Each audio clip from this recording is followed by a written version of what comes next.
আগে সাধারণত মাহফিল শেষ হয়, এশার পরে মাহফিল শুরু হয়।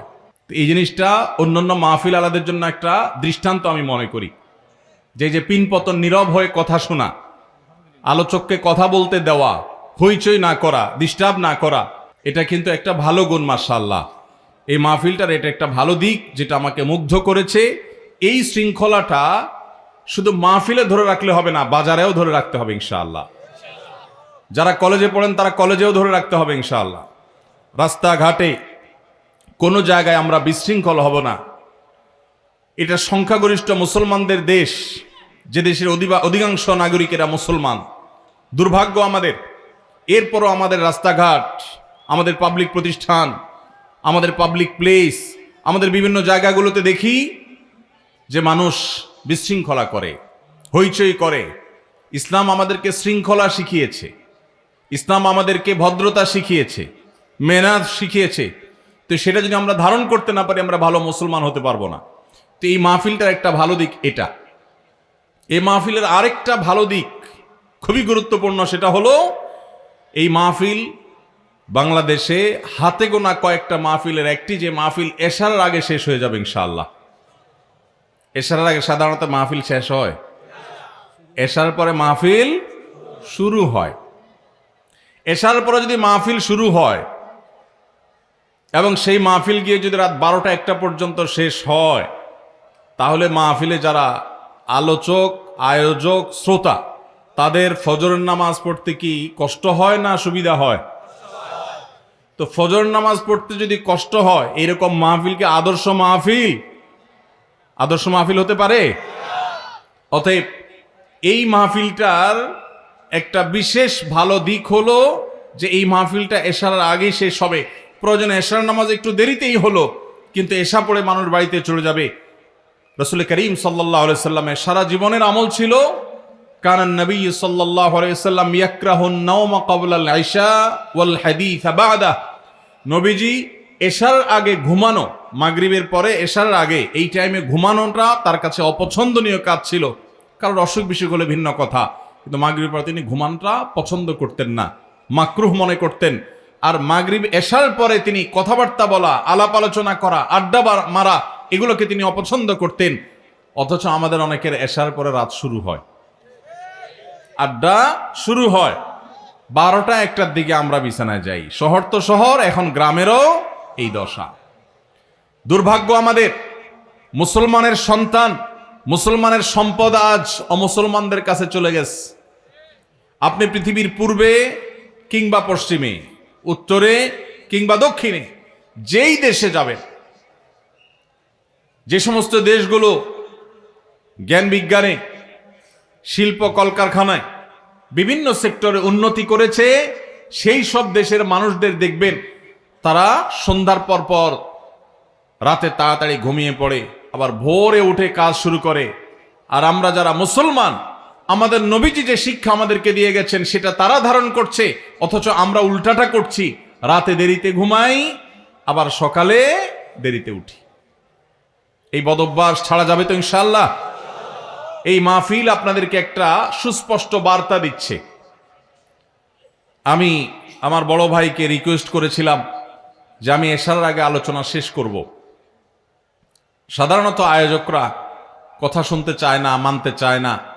আলহামদুলিল্লাহ, তিনি খুব সুন্দরভাবে এটাকে গ্রহণ করেছেন। আলহামদুলিল্লাহ, এই যে এশার মাগরিবের পরেও তো মানুষের কোনো অভাব নেই, তাহলে আমরা রাত 12টা-1টা পর্যন্ত যদি মাহফিল করি, অনেক সময় দেখা যাবে পরীক্ষার্থীদের পরীক্ষা আছে, স্কুলগামী বাচ্চাদের পড়ালেখা আছে, অন্য ধর্মাবলম্বী ভাই বোনদের কষ্ট হয়। মাহফিলের মাইকের আওয়াজে যদি অন্য মানুষদের কষ্ট হয়, ডিস্টার্ব হয়, এটা কি দ্বীনের প্রচার হয় না বদনাম হয়? কি বলেন, দ্বীনের প্রচার হয় না দুর্নাম হয়? ভাইরা আমার, এই জন্য মাহফিল হতে হবে আদর্শ মাহফিল। যে মাহফিলে সুন্নার চর্চা নাই, সে মাহফিল থেকে হেদায়েত আশা করা যায় না। আপনারা যারা বিভিন্ন মাহফিলের সাথে ইনভলভ আছেন, বিভিন্ন মাহফিল আয়োজনের সাথে সম্পৃক্ত আছেন, আমি বিনীতভাবে অনুরোধ করতে চাই, গভীর রাত পর্যন্ত মাহফিলের এই সংস্কৃতি আমাদের বন্ধ করতে হবে। এটা কোনো সুন্নাহ সম্মত সংস্কৃতি হতে পারে না। এবং মাহফিলের মাইক দূর দূরান্ত পর্যন্ত যদি লাগানো হয়, গভীর রাত পর্যন্ত যদি বাজানো হয়, তাহলে সেক্ষেত্রে অনেক মানুষ আছেন হার্টের রোগী, তাদের অনেক কষ্ট হয়। অসুস্থ মানুষ, বিকট আওয়াজ তারা সহ্য করতে পারেন না, তাদের কষ্ট হয়। শহরে বিশেষ করে ঢাকা, চট্টগ্রাম, বড় বড় শহরগুলোতে বিশেষ করে গভীর রাত পর্যন্ত হাই ভলিউম দিয়ে মাইক বাজিয়ে ওয়াজ মাহফিল করা, এটা কোনো কোনো ক্ষেত্রে দ্বীনের প্রচারের চাইতে বদনাম বেশি হচ্ছে, দ্বীনের লাভের চাইতে ক্ষতি বেশি হচ্ছে। ধর্মীয় কাজ, এজন্য মানুষ ভয়ে কিছু বলতে পারে না, কিন্তু মনে মনে বীতশ্রদ্ধ হয়। আপনি মানুষকে দ্বীনের প্রতি আহ্বান করছেন না, দ্বীন থেকে আরো দূরে ঠেলে দিচ্ছেন। এই জন্য মাহফিল আয়োজনের ক্ষেত্রে আমাদেরকে দায়িত্বশীলতার পরিচয় দিতে হবে। আল্লাহ আমাদেরকে তৌফিক দান করুন। কিন্তু এই মাহফিলের দুইটা সমালোচনার দিক আছে। আমি কি সেটা বলতে পারি? না শুধু পাম্পটি দেব? শুধু পাম্পটা দিলে হবে? সম আলোচনা থাকতে হবে, ভালো মন্দ দুইটারই আলোচনা থাকতে হবে, তাহলে সামনে আপনারা সেটা সংশোধন করতে পারবেন। এই দুইটার মধ্যে এক নম্বর হলো, বক্তাকে অনেক দূর থেকে রিসিভ করে সামনে 50টা মোটরসাইকেল বাঁশি বাজাইতে বাজাইতে, হুঁচিল দিতে দিতে, রাস্তাঘাট বন্ধ করতে করতে আসা, এটা আমার খুব অপছন্দনীয় একটা কাজ। এই কাজটা আজকে আপনারা করছেন,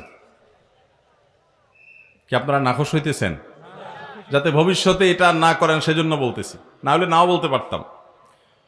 আর এটা চৌধুরী সাহেবদের পার্সোনালি বলতে পারতাম, কিন্তু এটা চৌধুরী সাহেবদের কাজ না, তো এটা কাজ আপনাদের, এই জন্য আপনাদের বলা। আমাদের যুবক ভাইরা আপনারা অতি উৎসাহী। ভাইরাল হুজুরের সাথে একটু ছবি তুললাম, তাহলে এটা কি আল্লাহর জন্য হলো না দুনিয়ার ধান্দা হলো? এটাতে কি সওয়াব আশা করা যায় না গুনাহ আশা করা যায়? দুনিয়ার ধান্দা যদি এই কাজ করেন, রাস্তাঘাটে মানুষের চলাচল বন্ধ করে দেন, এটা কখনো ভালো কাজ হতে পারে না। কয়দিন আগে কসবা এক প্রোগ্রামে এরকম অনেকগুলো মোটরসাইকেল সামনে, তো আমি আমার ড্রাইভার সাহেবকে বললাম, খুব কৌশলে এদেরকে অ্যাভয়েড করে পাশ কেটে চলে যাও। পরে আমার ড্রাইভার সাহেব খুবই সচতুরভাবে, খুবই সচেতনতার সাথে কৌশলে তিনি তাদের পাশ কেটে চলে গেছেন। তারা পিছনে নাড়া তাকবীর দিচ্ছে তো দিচ্ছেই, আমরা চলে গেছি বহুত আগে। তো এইখানে চৌধুরী সাহেবের সম্মানার্থে ওই কাজ আমি করি নাই।